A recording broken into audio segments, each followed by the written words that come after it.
Okay, so I thought I would just do at least a little video covering a little bit of what I would have done in class today. And you can feel free to use this as a reference. Um, so, speaking of eyes, you can see I've got the kind of setup that I had shown you last week. I've got the plane, or sorry, the cube that I'm going to be sculpting on, but then I also have a separate subtool, which is the eyeball. And you may find it nice to even sculpt out like the iris and the pupil. You could even go a step further, and this is something I haven't shown yet, which is you can actually paint on your subtools. And the way you do that is I'm going to go over to the eyeball, and you'll see beside each subtool over here there is a little paintbrush. And once I turn that on, now it's paintable. Now the way painting works in this program, first off, it's really what's called vertex painting, meaning you're essentially applying a color to every single vert. This does get reasonable results if you've got a very high poly mesh, but if you try this out on a super low poly mesh, you're going to see you can't get really much of any detail. But for something like this, at least just sort of a placeholder, it can work fine. Now the way this works is your sculpting brushes can kind of double as painting brushes. In fact, I'm going to use my standard brush, and what you want to do is way up here where it says Z-Add, you turn that off. What that means is it's no longer sculpting. Then I'm going to turn on RGB. That basically turns it into a paintbrush. And then it basically just uses these two colors down here, your foreground and your background colors. And you can click on switch. It looks like it's V is the hotkey for switching back and forth between those two. And so I've got the eyeball. You can see, by the way, when I do that, it actually, all the non-painted subtools, like that black thing, so the cube in the back, just take on that color. You don't really have to worry about that so much. So you'll notice, for instance, if I go back to my eyeball and start drawing, we don't have anything yet, but again, if I swap the color, you can see how I can start to draw in stuff. Now I've got my stroke for my standard brush set to drag rect, but you'll notice if I say switch back to dots, you see how I can actually paint on that eyeball. So I'm going to do that. I'm going to switch back to drag rect. I am going to I'm going to swap my colors, and then I can go to the color menu and go to fill object. That just filled everything with white. It didn't really look like much happened, but now I'm going to swap my colors. Oops, keep hitting X because I'm used to Photoshop. I'm going to go over here, and now you can see how I could say fill in something like over here, and what I'm going to do is just fill this in with just fill in the pupil basically.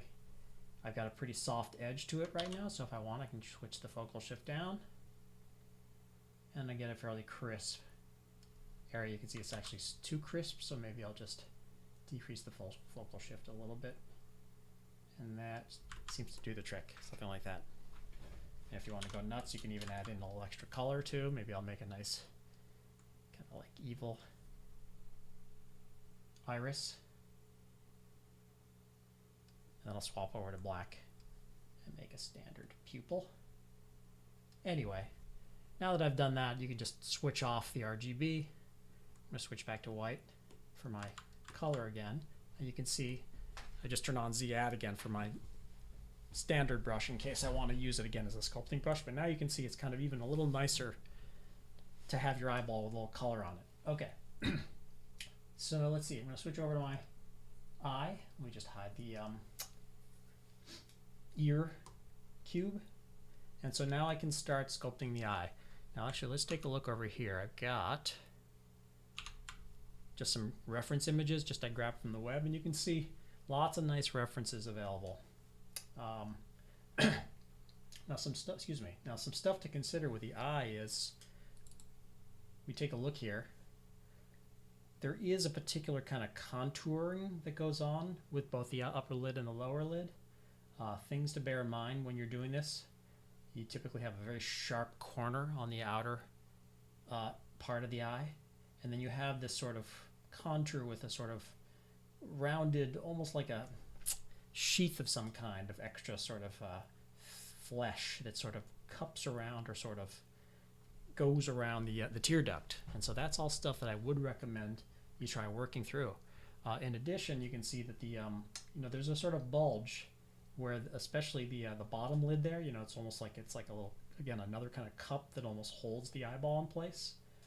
So something I'd really like to see you try and get right, or to attempt, is to kind of get those eyelids really wrapping around the eyeball. More importantly, or not importantly, but just another addition to that is giving it a little thickness. You can see how you can even exaggerate a little bit and almost have like a sharp, flat kind of like shelf, sort of right at the edge of where the eyelids meet the eyeball. And those are things that really, I would rather see you exaggerate those kinds of forms rather than trying to make it look more natural. And you can actually see a sort of better example of those sort of ridges up here in these top right images. And let's see, what else do I have here? Here's another example. And again, you can see real exaggeration of all the forms, just to sort of get a sense of how this stuff all comes together. All right, so let's see what we got over here. Now, similar to what I showed last week, what I might want to do is I might want to start with a mask. Control, switch over my stroke over to a drag rect. And you can see I can pull something out like that. And let's see how that works. If I control click, swaps my mask or inverts my mask, and then I'm going to go to my move up here and see what happens if I pull that out a bit.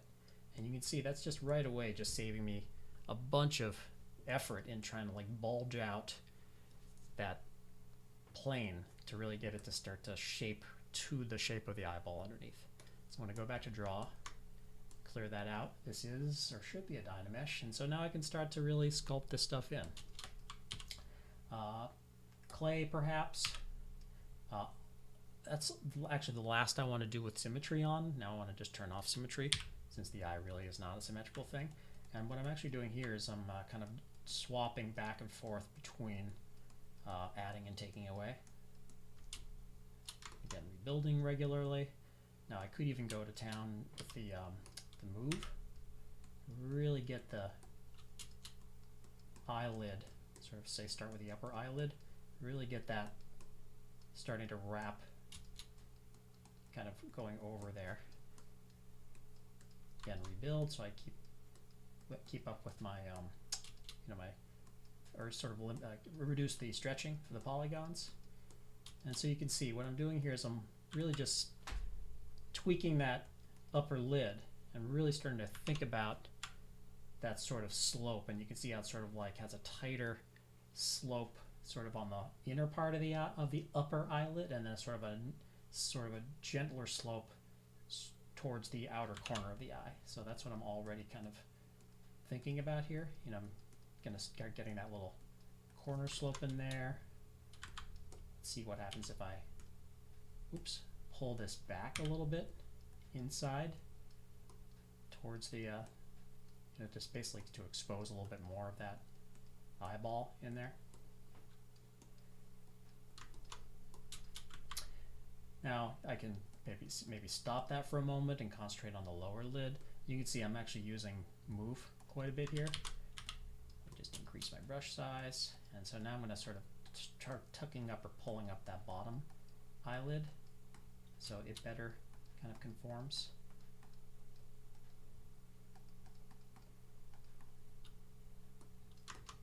Now, same as before, may want to pull back that sort of stuff inside there to expose a little bit more of the eyeball on the inside there. You can see at the same time what I'm starting to do is sort of pull back the outer corner of the eye. Now there's not one necessarily right way to do this. This is just one possible approach. You probably could find some other nice possibilities. Now what I also like to do at this stage is really start to think about how the upper eyelid out on that outer corner there really kind of almost overlaps the lower eyelid. So what I'm going to do here is maybe I'll jump over to damp standard, and holding down the Alt key, remember that inverts it and allows me to sort of pull out a ridge rather than push in. So you see how I'm sort of using that to kind of overlap. I'm exaggerating a little bit, but I'm sort of overlapping the upper eyelid. I could also even, while I'm still with the damp standard, sort of use it to sort of like make a tighter angle, a tighter corner out on that outer part of the eye, that outer angle. Seems like it's time to start switching back over to the move. I'm already losing, I don't know if you noticed, I was really losing some of the thickness of the eyelid, so I'm really turning my view sort of like to the bottom, sort of to the kind of oblique angles to really make sure I get those eyelids sort of like, you know, keep the thickness maintained. That's a little bit too thick up on the upper part there, but you can see I'm just constantly moving around, really making sure that I you know, sort of maintaining the sort of roundness around the eyeball. Might be a good time for me to let's see here, consider perhaps the creases of the eyelids. Now obviously we've got different types of eyelids depending on your sort of race or ethnicity, so I'm going to do, I guess it's more of a classic sort of European eye, although you know, Asian sometimes has sort of a different structure. I think it's, they don't have I forget what kind of a fold it is up on the upper eyelid, something to that effect, but I'm going to sort of start in on that fold down there for the upper eyelid, or sorry, up there. And sort of looking at that, it sort of follows, roughly follows the shape of the upper eyelid. It sort of tends to be a little bit higher in the middle right there, and then kind of like tucks back in again. Again, I can tweak that later if I want to. And then what I'm also going to do is maybe jump over to, you can either use Inflate or Form Soft to sort of like pull out that upper lid a little bit, sort of that fold over the top. So I can also say try out digging in a little bit down here, and this starts to sort of form that cup, that sort of lower cup that I was talking about. The eyelid as it sort of cups the bottom part of the eyeball. You can see I'm really just sort of digging in a bit there, but I'm also doing some smoothing. Oops. You can see I'm starting to define that cup there.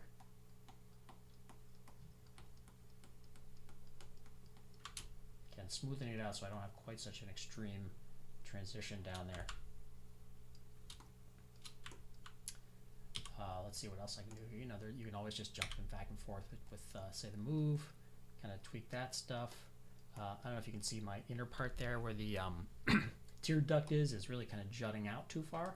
So I might just sort of get over here and really just pull that back in some more. Again, I'm kind of jumping to different angles. There we go. That's kind of getting there. Again, a little rebuild. That might be a nice time to sort of stop and think about that that tear duct. And so it really tends to have this kind of a shape where it's sort of, see how it sort of goes down. It kind of has that sort of mini slope downwards towards the tear duct, and also sort of like a, almost like a mini slope upwards right there. Something to that effect. It could be that the whole thing is kind of low in my case. Let's see if we can kind of look at another example right here. If I go back over here, I mean, it's definitely on the lower part. I don't know if you sort of look at sort of where the tear duct lies relative to the pupil, you can see it's really a little bit below. In my case, it might be a little too far below, maybe a little just too small in general. So maybe I'll just pull it up a tiny bit, sort of make the whole thing a little bit larger. Again, rebuild. Maybe go back to clay a little bit more and just sort of pull out that little part a little bit more. And if you really want to be ambitious, you can actually say put in an extra little subtool, like another sphere or something that is the actual tear duct, you know, the little sort of bit in there. Although you could also just put it in, actually just before I do that, just is bugging me a little bit, I want to sort of better define the sort of overlap of the upper lid over the lower lid over there. Something like that. Now, at any point too, you might want to use again damp standard with holding down the Alt key, and you can sort of use that to better define and exaggerate the sort of crease or the flatness of that ridge I'm going to do the same thing up on the upper lid there. There we go. And you can see that might be worth sort of tucking up a little bit in there. Just clay that up with just invert my clay just to sort of do something like that. Again, move that thing around, really get rid of the sort of lumpiness as best as I can, because there really is a pretty smooth slope. You can see sort of a little bit of lumpiness on the lower lid there, so I'm going to do the same thing. I'm going to really just sort of dial in there with sort of small draw size to really kind of smooth out that transition, that whole thing. There we go. Now you might also consider further exaggerating. See how it's a little bit soft, and I talked about sort of exaggerating the flatness almost to sort of exaggerate the thickness of the lids. Could switch over to something like H polish. It's going to be nice for something like this. You can see this can allow me to sort of exaggerate that sort of flat kind of shelf of that eyelid right there. Okay, something like that. And so I was saying, you might consider, by the way, you may reach a point where you don't have enough resolution. You can increase the resolution in your Dynamesh for this. You can see I've been working so far, I think it's at the default 128, but I could switch over to, I could say double it, and that'll give me, say more polygons to work with, for instance, to do that little tear duct in there. So I'm just going to go to 256. Let's see if that's going to be enough. Rebuild. You can see now there's more to work with over there, so maybe I'll just jump over to inflate. Sort of use that to sort of like inflate out a little tear ducty bit. Again, rebuild, and you can see I get something like that. Now I didn't really fully kind of flesh out, let's just say, that upper lid yet, so I could say go back into there, and ideally I would actually do this before I increase my resolution, but I shouldn't be too high. You can still see the polygons. It should be all right. And so you can see how I'm sort of kind of like digging in deeper to kind of further emphasize that. Kind of fold, if I want to try messing around again with either form soft or inflate to kind of like get that sort of flesh kind of sticking out further. Now what I might do in this case is use a little masking with lasso, and you see what I'm doing here? I am masking just everything below that fold. It's kind of a nice technique, because then when I go back in and inflate, it's not going to touch anything else below there. And it really kind of, just again, nice chance to, technique to sort of isolate and actually kind of at the same time it's sort of further kind of getting a little bit bubbly or lumpy over there. But you can see how that would work. So hopefully that gives you some ideas about how you might approach the eye and things to think about. Now let's switch over to the ear. So I'm going to go over here, subtool, switch over to the ear. I don't need the eyeball for this one. And for the ear, you probably can just turn off symmetry entirely. You're not going to need that. And so let's take a look at some ears I've got over here. And so again, I've looked at some sort of artistic anatomy. And one of the things, there are a few things to think about, especially having drawn or sculpted a lot of ears. One thing is you really want to dig in deep, all underneath here, to really emphasize or define this helix. Okay? Now the other thing to think about is, notice this helix sort of like twists all the way around, and then it kind of swoops in, and it's a little hard to see from this sort of straight on angle, but it actually sort of goes inwards towards this ear canal, okay? And it almost like kind of spreads and almost like disappears a little bit once it gets into that area. So in other words, it sort of starts defined, but then it gets pretty kind of like sort of like spreads and sort of fades on the inside there.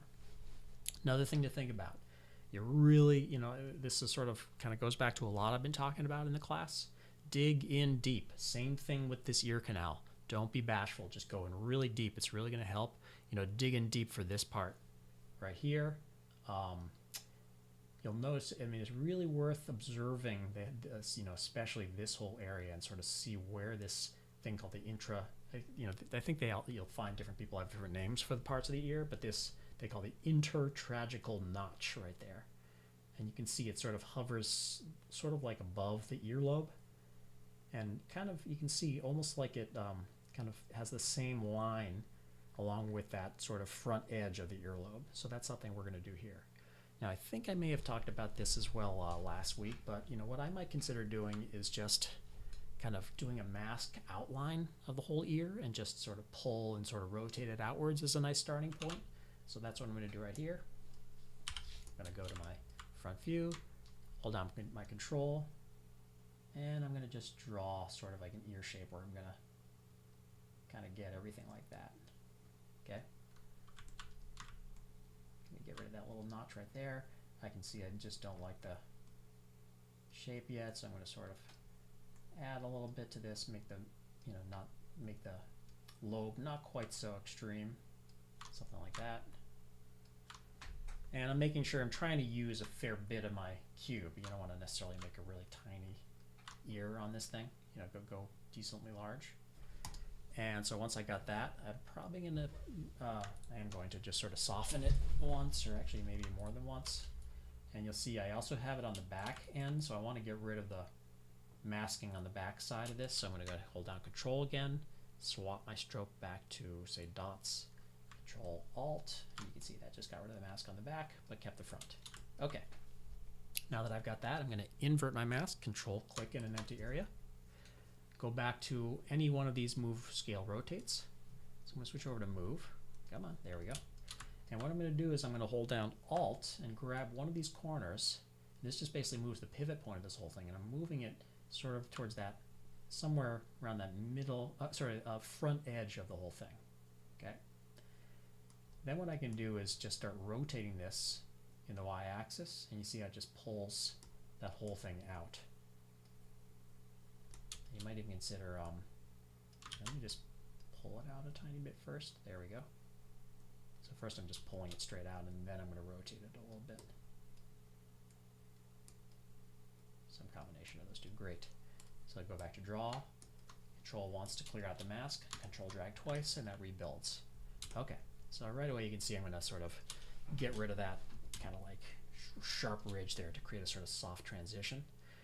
And I either like to start by sort of defining that helix and or getting in there and sort of digging in to get the ear canal sort of defined. So I'm going to start actually with that ridge, that helix, and you can see I'm just sort of going around that whole edge there. Again, rebuild, and this is where I'm already going to sort of think about how it sort of swoops on the inside the canal, and you sort of want to, you can see I'm sort of fading it out. Okay, so let's see here. I'm going to sort of keep on pulling that stuff out. You could even sort of use move a little bit. Let me just swap back over. You'll notice I tend to, not always, but tend to have my masks stroke set to lasso. I just find that a little bit nicer typically. And I can do something like this. And this allows me to sort of, isolate that area away so that I could do something like this, where with the move, very easily sort of like pull this helix out without affecting what's going on behind. Okay. Clear once, clear twice. Okay, so back to clay. Probably a good time to start digging in, really digging in to kind of start establishing that that ear canal area. And you can see it's these are all different shapes. This is since I'm doing such an extreme amount of digging in, I'm gonna regularly rebuild to keep my keep my resolution up.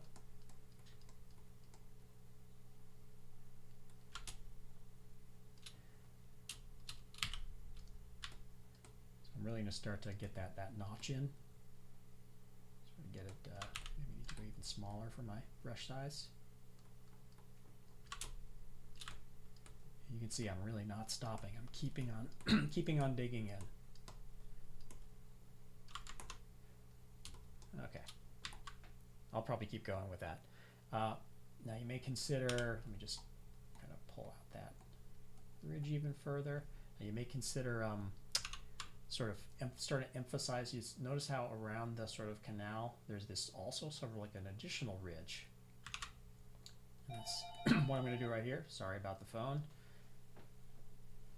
That'll just be a moment before somebody answers it. But anyway, you can see I'm starting to build that second ridge. Now at some point I may want to switch over to the dam standard. And you can see what I'm doing there is really using that to start to dig in and sort of really kind of get that underside of that helix defined. So I'm just kind of digging in. You may want to jump back over to clay, turning, inverting, so I can really kind of pull that whole section in further. And you can see by doing this, I'm really establishing the definition of that ridge out there. Okay. So again, I may want to switch back over to clay and really kind of like, again, kind of pay attention to how the helix sort of wraps around, and then I mentioned sort of fades in a way, it sort of spreads out on the inside there. Let's see here, I'm just sort of jumping back and forth a lot between dam standard, clay. I mean, it's going to be your choice, what your favorite brushes are. So let's soften that a little bit. Seems like it's a good time for me to really dig in further, really get in deep in there in that ear canal. Again, rebuild.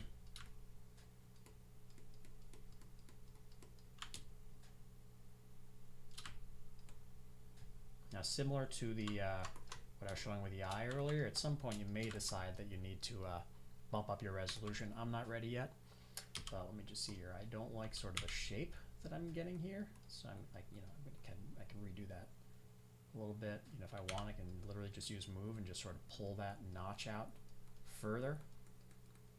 That whole sort of like part right there, just sort of pull it further forward. Again, at some point you may want to jump over to dam standard and really further sort of define the sort of underside of that earlobe, something like that. Similar to other parts, there's all sorts of earlobes out there. Some people barely have an earlobe, some people have gigantic earlobes. I'm not really going to be too fussy about the sort of structure. It's up to you of the back of the ear. If you want to pay more attention to it, you can, but I'm just going to sort of dig in a bit just so it's kind of separates the ear from the back plane.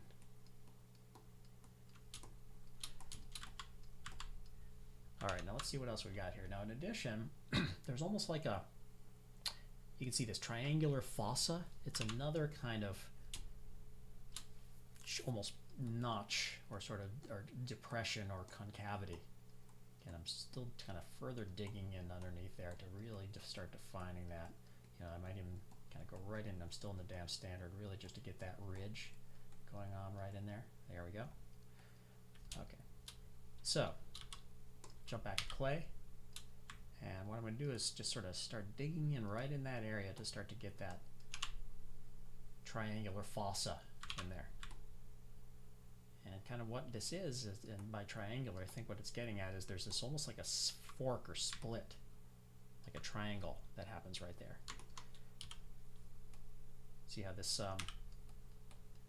we got this sort of ridge that I was creating there, and it sort of splits separate from there.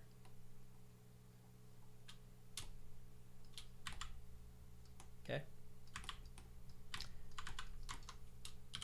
Might want to dig in further. Just you can see I'm just rarely just not stopping almost. That ear canal, you can just get in super deep. Rebuild. Now you can really start to look hollow in there. Just dig. Okay.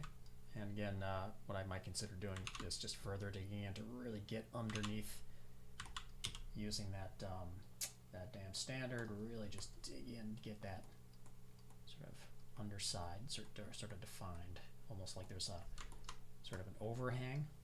That sort of helix almost hangs over the front of the ear.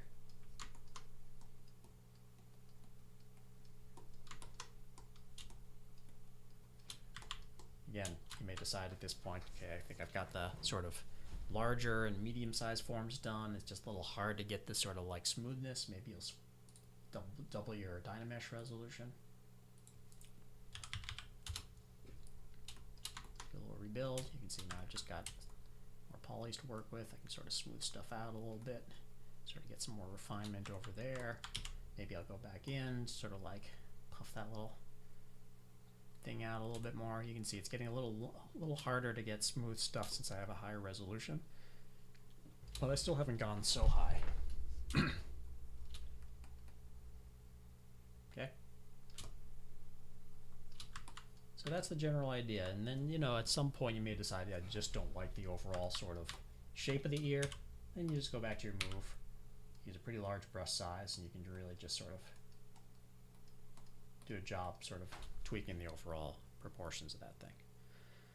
So those are perhaps, you know, oh, by the way, it looks like, you know, even though I talked about the backside, you may want to also kind of further pull the sort of almost the top of the ear a little bit further forward. So maybe I'm going to go back in and just